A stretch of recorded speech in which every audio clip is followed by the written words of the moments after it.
시청자 여러분 안녕하십니까? 오늘은 빌립보서 1장 21절에 있는 말씀으로 기쁨을 빼앗는 환경과 사람이라는 주제로 생각해 보고자 합니다. 이는 내게 사는 것이 그리스도니 죽는 것도 유익함이니라.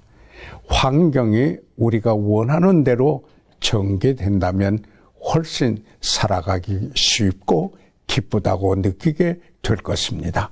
그러나 우리가 다스릴 수 있는 환경은 거의 없습니다.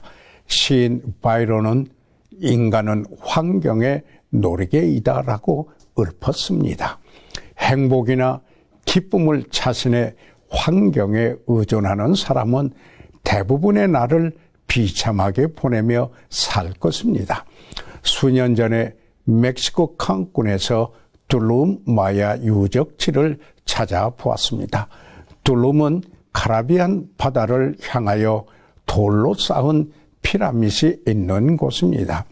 그곳 투어를 하는 중에 억수 같은 비가 쏟아졌습니다. 쓰레기 봉투를 위에 구멍을 내어 머리를 내밀 수 있게 하고 중간에 구멍을 양편에 뚫어 팔을 내어놓고 우비를 삼아 그곳을 둘러보았습니다. 남는 것은 사진뿐인데 사진 한 장 제대로 찍을 수 없었습니다. 영어와 스페인어를 유창하게 구사하는 가이드들은 오늘이 그런 날 중에 하루입니다. 하나님이 햇빛을 주시지 않기로 하신 날입니다. 라고 말했습니다. 그 부인의 말 가운데 교훈이 있었습니다. 빌립보서 1장은 기쁨을 빼앗는 환경에 대하여 말씀합니다. 바울이 옥속에 갇혀 있었을 때 그를 더욱 괴롭게 하려고 순수하지 못한 마음으로 전도하는 무리들이 있었습니다. 그러나 바울은 그리스도에 대하여 일편단심이었습니다. 그는 빌립보서 1장 18절에 무슨 방도로 하든지 전파되는 것은 그리스도니 이로써 내가 기뻐하고 또한 기뻐하리라고 고백하였습니다. 바울이 환경 때문에 기쁨을 빼앗기지 아니한 것은 그리스도를 향한 일편단심이었기 때문입니다. 그에게는 사는 것이 그리스도였습니다. 때때로 사람 때문에 기쁨을 잃는 경우도 있습니다. 빌립보서 2장은 기쁨을 빼앗는 사람에 대하여 말씀합니다. 어떤 사람의 말 때문에 태도 또는 행동 때문에 상처를 받고 기쁨을 잃게 됩니다. 예를 들어보겠습니다.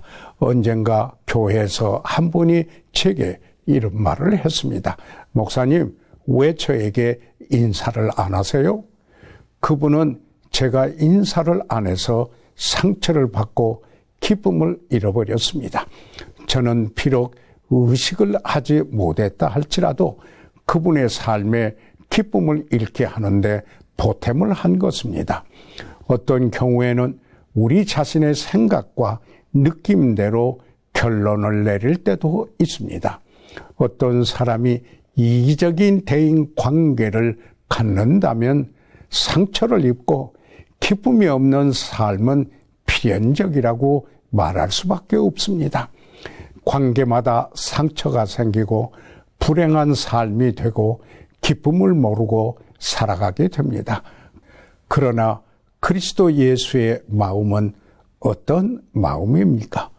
바울은 예수님에 대해서 빌립보에 있는 성도들에게 빌립보서 2장 5절에서 8절에 다음과 같이 말했습니다.